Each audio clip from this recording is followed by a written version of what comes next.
News Telangana budget సమావేశాలు హాట్గా జరగనున్నాయి. అస్త్ర శస్త్రాలతో అధికార ప్రతిపక్షం సమావేశాలకు సిద్ధమయ్యాయి. కాసేపట్లో సభ ప్రారంభం కానుంది.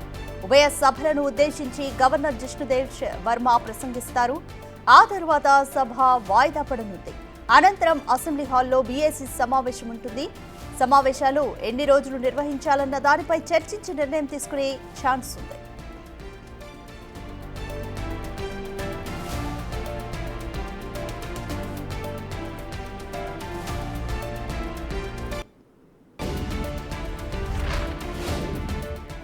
ఇక మధ్యాహ్నం 2ంటికి సీఎల్పీ సమావేశం కానుంది. పార్టీ ఎమ్మెల్యేలకు సీఎం రేవంత్ రెడ్డి సభలో అనుసరించాల్సిన వ్యూహంపై దిశానిర్దేశం చేస్తారు.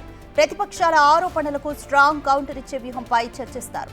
రుణమాఫీపై ప్రతిపక్షం చేస్తున్న ఆరోపణలకు అసెంబ్లీ వేదికగా కౌంటర్ ఇవ్వనుంది కాంగ్రెస్. దీంతో పాటు బీఆర్ఎస్ చేసిన అప్పులను డీటెయిల్డ్ గా ఎక్స్ప్లెయిన్ చేస్తామని చెబుతోంది. ఈసారి కేసీఆర్ కూడా వస్తుండటంతో బడ్జెట్ సెషన్ రసవత్రంగా సాగేలా కనిపిస్తోంది.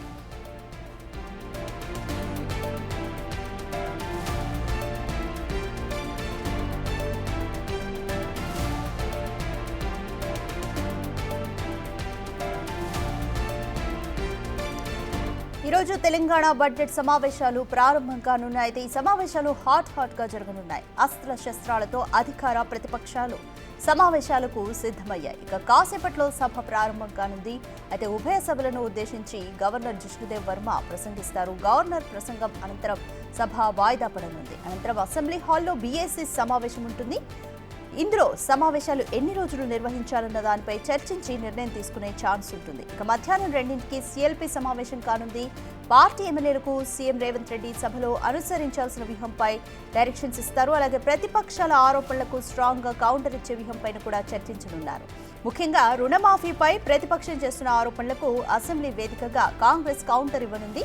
దీంతో పాటు బీఆర్ఎస్ చేసిన అప్పులను డీటెయిల్డ్ గా ఎక్స్ప్లెయిన్ చేస్తామని చెబుతోంది. అయితే ఈసారి కేసీఆర్ కూడా వస్తారన్న టాక్ నడుస్తుండటంతో బడ్జెట్ సెషన్ రసవత్రంగా సాగేలా కనిపిస్తోంది.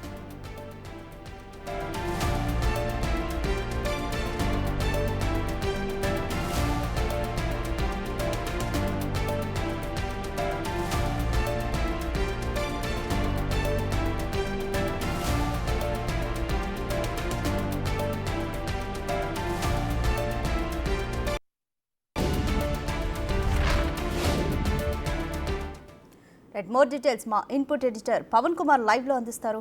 పవన్ కుమార్, ఈ రోజు అసెంబ్లీ బడ్జెట్ సమావేశాలు ప్రారంభం కాబోతున్నాయి. ఒక పక్క కేసీఆర్ వస్తారా రారా అన్న ఉత్కంఠ కూడా కొనసాగుతుంది. అలాగే అధికార ప్రతిపక్షాలు ధీటుగా వాళ్ళ ఆన్సర్స్ తో కూడా రెడీగా ఉన్నారు. ఓవరాల్ గా మీ అనాలిసిస్ ఏ విధంగా ఉంది? ఈరోజు 11 గంటలకు అసెంబ్లీ సమావేశాలు ప్రారంభమవుతాయి. ముందుగా గవర్నర్ జిష్ణుదేవ్ వర్మ ఉభయ సభలను ఉద్దేశించి ప్రసంగిస్తారు. ఆ తర్వాత సభను వాయిదా వేస్తారు. రేపటి నుంచి సభ అసెంబ్లీ కొనసాగుతుంది. అయితే ఈరోజు సాయంత్రం బీఏసీ మీటింగ్ జరుగుతుంది. జిష్ణుదేవ్ గవర్నర్ ప్రసంగం తర్వాత బీఏసీలో ఎన్ని రోజులు సభ నిర్వహించాలనే దానిపైన చర్చ జరుగుతుంది. బీఏసీలో ఒక నిర్ణయం తీసుకొని ఉన్నారు. దాదాపుగా వారం నుంచి 10 రోజుల పాటు సభ నిర్వహించాలని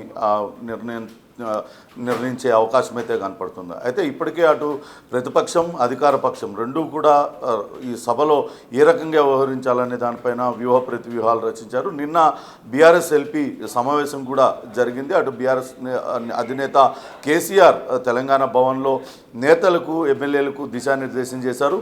ఈ అసెంబ్లీని ఒక వేదికగా వాడుకోవాలి. అటు ప్రజా వ్యతిరేక విధానాలని ఎండగట్టే విధంగా ప్రతి ఒక్కళ్ళు కూడా ఒక అంశాన్ని ఎంచుకొని ఆ అంశం పైన ప్రభుత్వాన్ని నిలదీయాలంటూ అటు ఎమ్మెల్యేలకు ఇప్పటికే దిశానిర్దేశం చేశారు. ఇక కాంగ్రెస్ పార్టీ కూడా అటు బీఆర్ఎస్ చేస్తున్న ఆరోపణలు తిప్పికొట్టేందుకు అన్ని శస్త్రాలు సిద్ధం చేసుకుంది.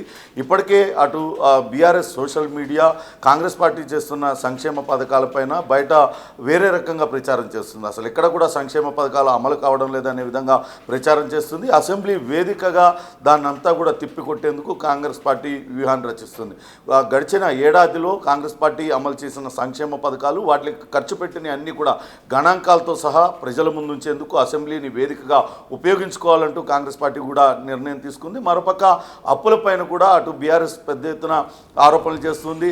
10 ఏళ్ల కాలంలో బీఆర్ఎస్ చేసిన అప్పులన్నీ కానీ సంవత్సర కాలంలోనే కాంగ్రెస్ పార్టీ రాష్ట్రాన్ని అప్పుల కుప్పగా మార్చిందంటూ బీఆర్ఎస్ నేతలు ఆరోపణలు చేస్తున్నారు. దీనికి సంబంధించి కూడా అటు అసెంబ్లీ వేదికగా బీఆర్ఎస్ పార్టీ గత 10 ఏళ్లలో చేసిన అప్పులెన్ని అనేది కూడా బయటపెట్టే విధంగా కాంగ్రెస్ పార్టీ వ్యూహం రచించబోతోంది. ఈరోజు గవర్నర్ ప్రసంగం తర్వాత అటు బీఏసీ మీటింగ్ జరిగిన తర్వాత సిఎల్పి సమావేశాన్ని కూడా అసెంబ్లీలోనే నిర్వహించనున్నారు సిఎల్పి కార్యాలయంలో.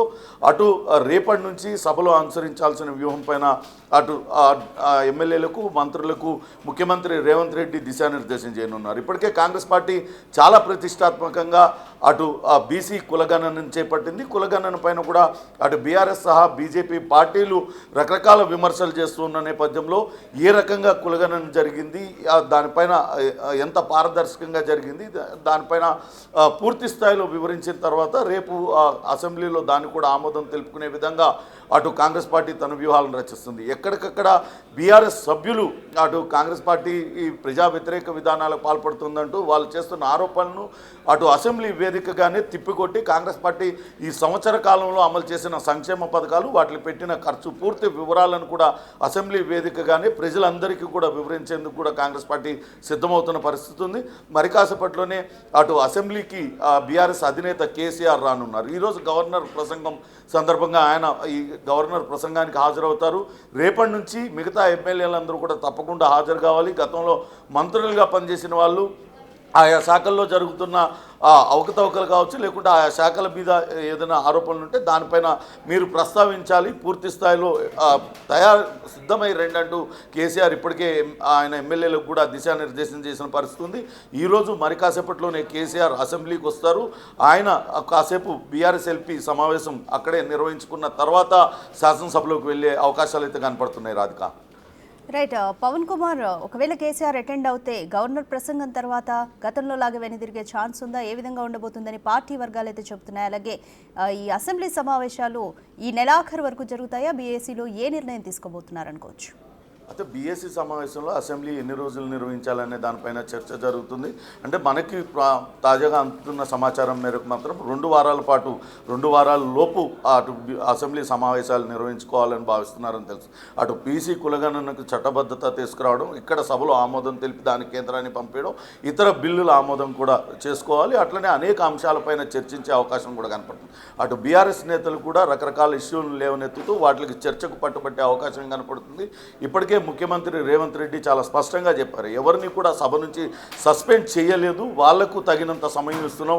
గడిచిన 10 ఏళ్లలో బీఆర్ఎస్ సభ్యులు, బీఆర్ఎస్ నేతలు బీఆర్ఎస్ అధికారంలో ఉండగా కాంగ్రెస్ సభ్యులకు ఎంత సమయం ఇచ్చారు, కాంగ్రెస్ ఏడాది కాలంలో నిర్వహించిన అసెంబ్లీ సమావేశాలలో బీఆర్ఎస్ సభ్యులకు ఎంత సమయం ఇచ్చారు మాట్లాడడానికి అనే ఇది ప్రజాస్వామ్యం అంటూ కూడా రేవంత్ రెడ్డి చెప్పిన నేపథ్యంలో వాళ్ళు లేవనెత్తిన ప్రతి అంశం పైన సుదీర్ఘంగా చర్చించి ఖచ్చితంగా క్లారిటీ ఇచ్చే ప్రయత్నం అయితే కాంగ్రెస్ పార్టీ చేయడానికి సిద్ధంగా ఉంది.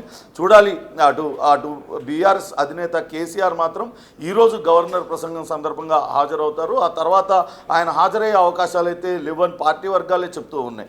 ఎందుకంటే ఇప్పటికే కేటీఆర్ కూడా స్వయంగా ఆయన అన్నారు, కేసీఆర్ స్థాయి నాయకులు ఎవరు కూడా అటు కాంగ్రెస్ పార్టీలో లేరు, ఆయన స్థాయి వేరే అని. దీనిపైన కూడా అటు కాంగ్రెస్ పార్టీ తీవ్ర అభ్యంతరం వ్యక్తం చేస్తుంది. ఆయన ఒక మాజీ ముఖ్యమంత్రి మాత్రమే, ప్రస్తుతం అపోజిషన్ లీడర్గా మాత్రమే ఉన్నాడు, ఆయన స్థాయి అపోజిషన్ లీడర్ మాత్రమేనంటూ కూడా తిప్పికొట్టే ప్రయత్నం అయితే చేస్తున్నారు. ఇదే విధంగా ఈరోజు అటు ఎంపీ మల్లు రవి కూడా దానిపైన ఇప్పటికే మాట్లాడారు. ఎమ్మెల్యేలందరూ కూడా అటు కేసీఆర్ కేటీఆర్ చేసిన వ్యాఖ్యలపైన గట్టిగా గలం వినిపించాలంటూ ఆయన కూడా కోరిన పరిస్థితి అయితే ఉంది. చూడాలి. ఈరోజు అసెంబ్లీ సమావేశాలకు హాజరైన కేసీఆర్ అటు గవర్నర్ ప్రసంగం తర్వాత రెగ్యులర్గా జరిగే అసెంబ్లీ సమావేశాలకు హాజరవుతారా లేకుంటే హాజరు కారా అనే చర్చ అయితే జరుగుతుంది. కానీ బీఆర్ఎస్ వర్గాలు మాత్రం హాజరు కారా అని చెప్తున్నారు. Radhika, thank you Pavan Kumar.